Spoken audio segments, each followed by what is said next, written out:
పూర్వం మాండవ్యుడని ఒక ఋషి ఉన్నాడు. ఆయన మహాతపస్యాలి. ఆయన తపస్సుకి మెచ్చుకుని బ్రహ్మదేవుడు ఆయనకి సకల శక్తులు ఇచ్చాడు. ఎన్ని శక్తులున్నా ఆ శక్తులతో మహిమతో ఆకాశ మార్గంలో ప్రయాణం చేయకుండా కాలినడకన యాత్రలు చేసేవట్టు ఆయన. పాదయాత్ర చేసి తీర్థయాత్రలకు వెళ్ళేవాడికి, దేవదర్శనానికి వెళ్ళేవాడికి ఎక్కువ మహిమలు వస్తాయి, పునర్జన్మ ఉండదు. అందుకనే మీకు ఎక్కువ మంది పాదయాత్రతోటే వెళ్ళేవారు. వ్యాసుడు పాదయాత్ర చేశాడు, ఈ మాండవ్యుడు పాదయాత్రతోటే తీర్థయాత్రలు చేశాడు. ఒంటరిగా ఎవరూ లేకుండా తానొక్కడే కాలినడకన భూమండలం అంతా తిరుగుతూ ప్రతిష్టానపురం చేరాడు. దాన్ని పైఠాన్ అంటాం. తూర్పు పంజాబులో ఉండేది, ఇప్పుడు అది పాకిస్తాన్లోకి వెళ్ళిపోయింది. ఆ ప్రాంతానికి వెళ్ళాడు. ఆ సమయంలో ఆ ప్రతిష్టానపురాన్ని పరమధర్మాత్ముడైన ఒక రాజు పరిపాలిస్తున్నాడు. ఈయన చీకటి వేళ ఆ నగరానికి చేరి అక్కడ ఉన్న ఒక సత్రం అరుగు మీద కూర్చుని మౌనవ్రతంతో 9 రోజులు ఈ నగరంలో నేను జపం చేసుకుంటాను అని శపథం పూరాడు. మౌనవ్రతం ఆయనకి నియమం. 9 రోజులు మౌనంగా ఉండి శివపంచాక్షరి చేసుకున్నాడు ఆయన. ఒక రోజున ఆయన ఆ సత్రం అరుగు మీద ఉండగా కొంతమంది బందిపోటు దొంగలు రాజుగారి ఖజానా మీద పడి ఖజానాలో ఉన్నటువంటి విలువైన నగలు, కిరీటాలు, ఆఖరికి రాజముద్రిక అది కూడా దొంగతనం చేసి మూటలు కట్టుకుని పారిపోవడం మొదలెట్టారు. ఆ సమయంలో గస్తీ తిరుగుతున్న భటులు చూశారు. ఆర్యకులు అంటారు. అంటే నైట్ పూట, రాత్రిపూట గస్తీ తిరిగే భటుల్ని ఆర్యకులు అంటారు. అటువంటి ఆ రాత్రిపూట గస్తీ తిరిగే భటులు ఈ దొంగలు మూటలు పట్టుకుపోతుంటే చూసి వెంటబడ్డారు. దాంతో దొంగలు భయపడిపోయారట. ఈ భటులకు దొరికామంటే చంపి పారేస్తారని కంగారుగా పరిగెత్తుకుంటూ వచ్చి ఈ మాండవ్యముని ఉన్న చోట ఈ నగల మూటలు పారేసి లోపలికి వెళ్ళి దాక్కున్నారు. ఇంతలో ఈ భటులు మాండవ్యుడి దగ్గరికి వచ్చారు. ముని, ఈ మూటలు నీకు ఎలా వచ్చాయి? కొంతమంది దొంగలు ఖజానాలో పడి ధనం ఎత్తుకుపోతూ ఉంటే మేము వాళ్ళని వెంటబడి తరుముకుంటూ వచ్చాం. వాళ్ళు ఎక్కడున్నారో చెప్పు అంటే ఈయన మౌనంగా దీక్షలో జపంలో ఉన్నాడుగా, కళ్ళు వెప్పలేదు, మాట్లాడలేదు. ఆయన సమాధిలో ఉన్నాడు. వాళ్ళు కుదిపారు, ఆయన కదలలేదు. దాంతో వాళ్ళకు అనుమానం వచ్చి ఇక్కడ మూటలు ఉన్నాయి, వీడు మాట్లాడటం లేదు, ఈ లోపల ఏమైనా ఉన్నారేమో చూద్దామని పెడితే ఆ సత్రంలో దొంగలు దొరికారు. దాంతో ఆ దొంగలకి నాయకుడు వీడేనేమోనని అనుమానంతో ఈయన్ని రాత్రికి రాత్రి బంధించి నగలతో పాటు రాజు ముందు నిలబెట్టారు. అసలే రాజుగారు అర్ధరాత్రి నిద్రలో ఉన్నాడు. ఆయన ముందు ఈ ఆర్యకులు మాండవ్యుణ్ణి దొంగల్ని నిలబెట్టి జరిగింది చెప్పగానే రాజుగారు వెనక ముందు చూడకుండా వీడే దొంగల నాయకుడు అయి ఉంటాడు. మునీశ్వరుడి వేషంతో మౌనవ్రతంతో ఉండి ఉంటాడు. వీడి దగ్గరేగా నగల మూటలు దొరికాయి, లోపలేమో దొంగలు ఉన్నారుగా, ఎందుకు మాట్లాడటం లేదంటే తాను దొంగననే విషయం బయటపడుతుందని. ఇలాంటి దౌర్భాగ్యులు సన్యాసుల వేషాల్లో లోకాలని మోసం చేస్తున్నారు. ప్రతి దుర్మార్గుడు పొట్టపోషణ కోసం సన్యాసి వేషం వేసుకోవడమే. ఇటువంటి వాళ్ళని క్షమించకూడదు. కాకపోతే కాషాయ వస్త్రం ధరించిన వాడిని చంపకూడదనే శాస్త్రం ఉంది కనుక మిగతా దొంగలందరినీ మాత్రం తలకాయ నరికి చంపేయండి, వీడిని మాత్రం కొరత వెయ్యండి అన్నాడు ఆయన. కొరత అంటే ఏమిటో తెలిసిన, ఒక కర్రని సన్నగా చెక్కి ఆ కర్రని భూమిలో 8 అడుగులు పాతి దాని మీద ఈ మనిషిని తీసుకెళ్ళి ఆసన స్థానంలో దింపేసేవారు. మనకి వికెట్లను ఉంటాయి చూసారా, సన్నగా పొడుగ్గా పెన్సిల్లాగా చెక్కి దాని మీద 2 కాళ్ళు పుచ్చుకొని మలస్థానంలో వాడిని అలా దింపేస్తారన్నమాట. 2 కాళ్ళు పుచ్చుకొని ఆ కర్ర పొట్టదాకా వెళ్ళిపోవాలట. కర్ర మీద పెట్టేలా కింద కసిక్కి దింపితే ఏమవుతుంది, మలస్థానం నుంచి అది ఏ పొట్టదాకానో వెళ్ళిపోతుంది. ఓపిక ఉన్నంతసేపు కొట్టుకు తెస్తాడు. పరమ పాపాత్ములకి అలాంటి శిక్ష వేసేవారు. ఈ ఖజానాలో ఉన్న రాజముద్రిక లాంటి వాటిని అపహరించిన దొంగలకు అలాంటి శిక్ష వేసేవారు కాబట్టి ఆ రోజుల్లో దొంగతనాలకి తడిసేవారు. అందుకనే పూర్వం కఠోరమైన ధర్మశాస్త్రాన్ని అమలుపరిచేవారట. కొంతమంది ఒకళ్ళిద్దరు ఎప్పుడైనా నిజంగా ఇలాంటి పాపరహితులు కూడా శిక్ష పాలైనప్పటికీ కూడా శిక్ష అనే భయముతో 3 అంతుల ముప్పాతికి దొంగతనాలు ఉండేవి కదట. ఒకవేళ ఎవడన్నా అలా చేస్తే చేతులు నరకడం, వాళ్ళని చంపడం, ఇటువంటి శిక్షలు చాలా కఠినంగా చేసేవారు. చెప్పాడు మనుస్మృతిలో, ధర్మం నిలబెట్టాలంటే కొన్ని చోట్ల కఠినంగా శిక్ష వెయ్యాలి. నేను చెప్పడం కాదు, ఇది వ్యాసుడు చెప్పిన మాట. ఇది భారతం చెబుతున్న నీతి. పాపాత్ములకి, నీతులకి ఎప్పుడు శిక్షలు పడాల్సిందే. అందుకనే రాజుగారు దొంగలకి మరణశిక్ష వేసి, కాకపోతే పొరపాటున ఈ ఋషి మౌనవ్రతంలో ఉన్నాడు, మరి మాట్లాడలేదు, ఎంత పలకరించినా నువ్వు ధర్మాత్ముడివా అధర్ముడివా ఎవడివంటే మరి మాట్లాడడంలా, ఈయన కర్మగాలి అప్పుడు మౌనవ్రతంలో ఉన్నాడు. అందుకని ఈయన దొంగల నాయకుడు అనుకుని కొరత వెయ్యండి అన్నట్ట. వెంటనే వాళ్ళు తీసుకెళ్ళి కర్రని శూలంలా చెక్కి శూలాగ్రం మీద మలస్థానం నుంచి గుచ్చారు. ఆ గుచ్చడంలో పొట్టదాకా కాదు, కంఠం దాకా వెళ్ళిపోయింది ఆ కర్ర. ఆయన కొంచెం సున్నితంగా ఉంటాడు, వ్యాయామ శరీరం కాదు. అందువల్ల అలా దిగ్గానే కర్ర కంఠం దాకా వెళ్ళిపోయింది. కాళ్ళ చేతులలో కొట్టుకుంటూ ఉండగా తన తపోనిష్టతో చేతుల్ని కాళ్ళని అదుపులో పెట్టుకుని ఆయన అలా జపం చేసి మహాతపస్సు చేశాట. 14 రోజులు దాని మీద ఉన్నా ఈయనకేం అవడంలా. రక్షక భటులు ఆశ్చర్యపోయారు. అందుకని కాపలా కాయడం మొదలెట్టారు. అసలు వీడు ఎలా బతుకున్నాడు, ఈ కర్రలో కంఠం దాకా దిగిపోయిన తర్వాత మానవ మత్తుడు బతుకుతాడా అని కాపలా వాళ్ళు ఏదో ఉంది వీడి దగ్గరని ఆ చుట్టూతో కాపలా ఉన్నారట. ఏ క్షణంలో వీడు చస్తాడో లేక తప్పించుకుంటాడో చూద్దామని. మిగతా దొంగలు ఎలాగో చచ్చారు. ఈలోపు ఏం జరిగింది, మాండవ్యుడనే మహానుభావుడు శూలం మీద ఉన్నట్ట అని ఒక రాత్రి వేళ ఋషులు, దేవఋషులు పక్షుల వేషంలో వచ్చారు. మహాపక్షుల రూపాల్లో వచ్చి, ఈ మహాత్మా మాండవ్య, నీ వంటి తపోనిష్టాగరిష్ఠుడికి, తీర్థయాత్రలు కాలినడకన చేసే పుణ్యాత్ముడికి ఈ కష్టం వచ్చిందా? నీకు ఈ కష్టం ఎవరిచ్చారు? నీకు ఈ శిక్ష ఎవరు వేశారని అడిగారు. ఇతను తప్పుడు సమాధానం చెబితే ఈ శిక్ష అతనికి శాశ్వతంగా ఉంటుంది. ఇతను ధర్మబద్ధంగా సమాధానం చెబితే అతనికి ఈ శిక్ష నుంచి విముక్తి కలగజేద్దామని వచ్చారట వాళ్ళు.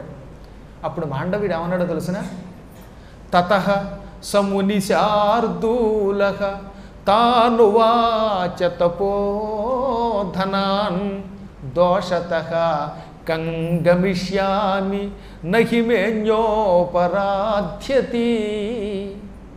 వెంటనే ఆ మునీశ్వరుడు మహాత్ముడు ఇది ఏదో రాజుగారు నాకు శిక్ష వేశాడని చెప్పలా. ఈ ప్రతిష్టానపురం రాజుగారు వెనక ముందు చూడకుండా దుర్మార్గుడు నాకు శిక్ష వేశాడు, లేకపోతే దొంగల వల్ల ఈ కష్టం వచ్చింది, భటులు నాకు అన్యాయం చేశారు, ఇలాంటి మాటలు ఏం పలకకుండా మీకు అన్నీ తెలుసు, ఎరిగి ఎరిగి నన్ను ఎందుకు అడుగుతారు? ఇందులో ఎవరి దోషం ఉన్నది? అందుకే దోషతః కం గమిష్యామి.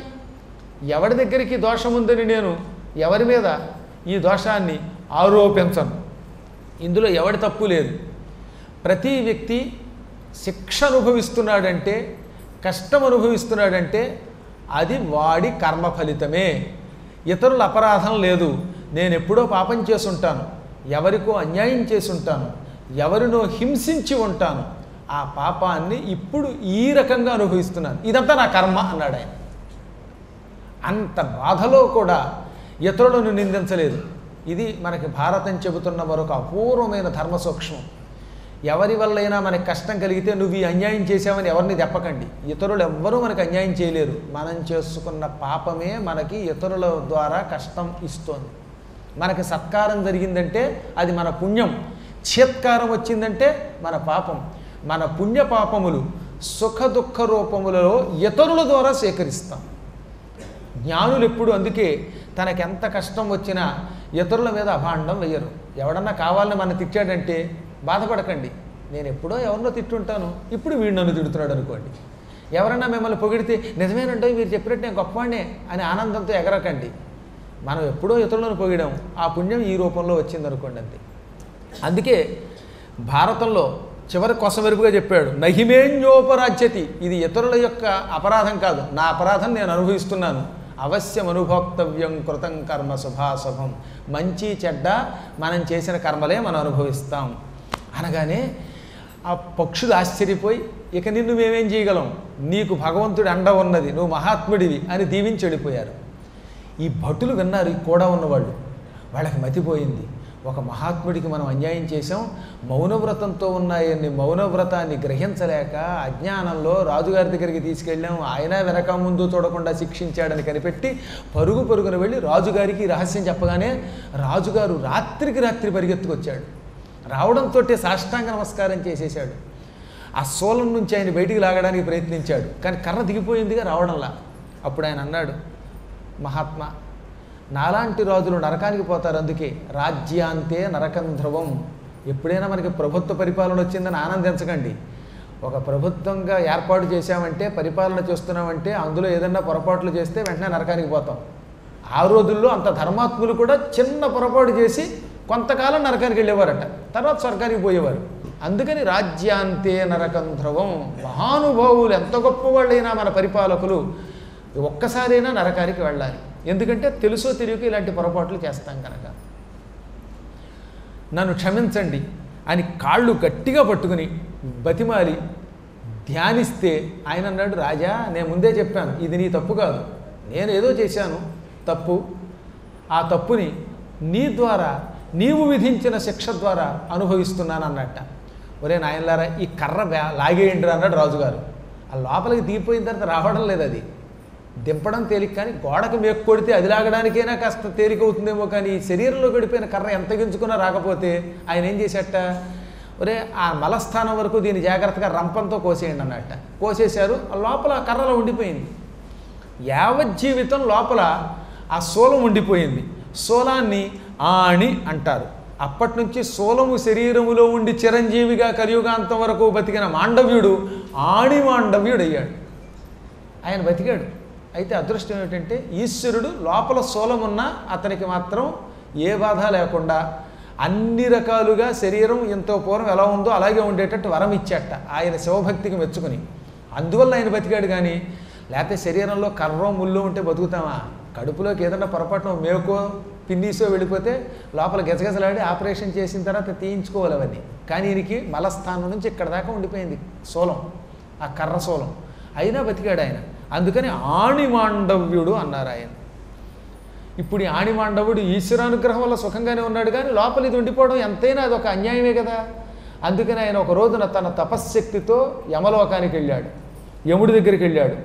యమధర్మరాజా, దండధర, నేనేం తప్పు చేశానని నాకింత దండం వేశావు? యముడు ఈతడికి ఈ శిక్ష లభించుగాక అని సంకల్పం చేస్తేనే భూలోకంలో మహారాజులు శిక్ష వేస్తారు. పోలీసుల ద్వారా, అంటే రక్షక భటుల ద్వారా, లేక రాజు ద్వారా, లేక ఉగ్రవాదుల ద్వారా, లేక క్రూరుల ద్వారా భూమి మీద మనకి కష్టం ఎందుకు కలుగుతోంది అంటే యముడు సంకల్పిస్తేనే కలుగుతుందిట. యముడు ఏమంటాడు, నువ్వు దిల్సుఖ్ నగర్లో బస్ స్టాండ్లో ఉండు, అక్కడ ఒక టెర్రరిస్ట్ వచ్చి బాంబు వేయుగాక, నువ్వు చావుగాక అంటేనే వాడు బాంబు వేస్తాడు. కాబట్టి టెర్రరిస్ట్ అదే దౌర్భాగ్యుడి ద్వారా మనం చచ్చిపోతున్నాం అంటే దానికి యముడే మూలకారకుడు. ఈ పాపాత్ములు ఈ పని చేసినందుకు వీళ్ళకి ఇంకోళ్ళ ద్వారా శిక్ష వేస్తాడు. యమ సంకల్పం లేనిదే భూమి మీద మానవుడికి కష్టములు రావు. ఈ కష్టములు నువ్వెందుకు సంకల్పించావు? నేను ఏం చేశానని నా శరీరంలో శూలం దగ్గొట్టావు అని అడిగితే, ఏం నీ తప్పు నీకు తెలియదా అన్నాడు ఆయన. తెలిస్తే నిన్నెందుకు అడుగుతాను చెప్పు అన్నట్టు ఆయన. సొలయక తూనిగలం గొర్రుల బెట్టితి నీవు నీ చిరుతకాలం తత్ఫలమిప్పుడనుభవించితి తొలగునే హింసాపరులకు దుఃఖప్రాప్తుల్. నీ చిన్నప్పుడు 8 ఏళ్ల వయస్సులో తూనీగలు ఆకాశంలో మీ ఆశ్రమం ముందు ఎగురుతున్నాయి. మీకు ఆశ్రమం ఉంది, మీ నాన్నగారు అందులో ఉండేవాడు. ఆ సమయంలో నువ్వు 8 ఏళ్ల వాడివి. ఆకాశంలో ఎగురుతున్న తూనీగల్ని, మీ ఆశ్రమ ప్రాంగణంలో ఉన్న వాటిని ఓ శూలం పట్టుకొచ్చి, ఓ చీపురు పుల్ల పట్టుకొచ్చి, ఈ కొబ్బరి చీపురు ఉంటుంది కదా, అందులో ఉన్న పుల్ల పట్టుకొచ్చి ఆ పుల్లకి గుచ్చేసేట కొన్ని తూనీగల్ని ఈ విధంగా పుల్లకి గుచ్చి హింసించావు నీ చిన్నప్పుడు. ఆనాడు తూనీగలకి శరీరంలో పుల్ల దిగితే బాధ కలగలా, అందుకని దాని బదులు నీకు శూలం కర్ర దిగేలా చేశాను, కొర్రు. ఎప్పుడైనా హింసాపరుడు దాని హింస ఫలితం అనుభవించక తప్పదు. ఇవాళ మేక మాంసం ఆదివారం దొరికింది కదా అని డబ్బా డబ్బా డబ్బా ముక్కల కింద కొట్టించేసుకుని ఇంటికి తీసుకొచ్చి పలావు చేసుకుని తింటే రేపు పొద్దున్న నువ్వు కూడా అలాగే అవుతావు, నిన్ను కూడా అలాగే ముక్కల కింద కొట్టి తింటారు. తప్పదు అన్నాడు యముడు. నేను అల్లేసుమ్మా మళ్ళీ నా మీద పడకండి. యమధర్మరాజు గారు చెప్పాడు ఈ మాట. తొలగునే హింసాపరులకు దుఃఖప్రాప్తుల్. హింసాపరుడికి దుఃఖం తప్పదు, చేసిన ఫలితం అనుభవించక తప్పదు. అది ఇప్పుడు అనుభవించేవరగానే మాండవ్యుడు పళ్ళు పట్టపట్ట కొరికి 8 ఏళ్ల వయస్సులో నాకు ఏమన్నా బుర్ర ఉంటుందా?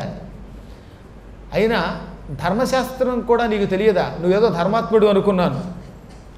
బాలోహి ద్వాదశాన్ వర్షాత్, బాలోహి ద్వాదశాత్ వర్షాత్ జన్మతో యత్ కరిష్యతి న భవిష్యత్యధర్మోత్ర న ప్రజ్ఞాస్యంతి వై దిశః.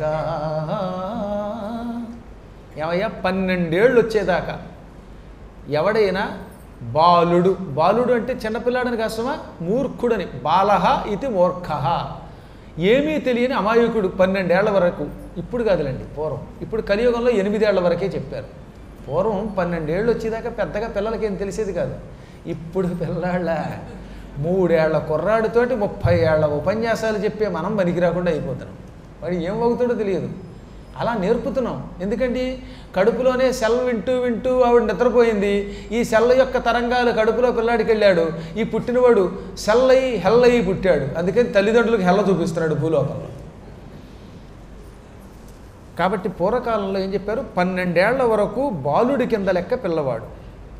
ఆ సమయంలో వాడు ఏమి చేసినా అది వాడికి అధర్మం కాదు, అది ధర్మమే, వాడికి అధర్మం రాదు. అందుకే 12 ఏళ్ల వరకు ఒక వ్యక్తి ఏదన్నా పాపం ఎక్కువ చేస్తే ఆ పాపంలో పుణ్యం అయితే కాదు కానీ ఒక పాపంలో 4 భాగాల కింద పాపమును విభజించి ఒక భాగం పిల్లవాడికి, ఒక భాగం పాఠం చెప్పే గురువుకి, ఒక భాగం తల్లికి, ఒక భాగం తండ్రికి ఇచ్చారు. ధర్మశాస్త్రంలో బృహస్పతి, శుక్రుడు, యముడు, తర్వాత మనువు వీళ్ళు ఏం చెప్పారు, 12 ఏళ్ల వరకు పిల్లలు ఏదన్నా పాపం చేస్తే ఆ పాపాన్ని 4 భాగాలు చేయాలట.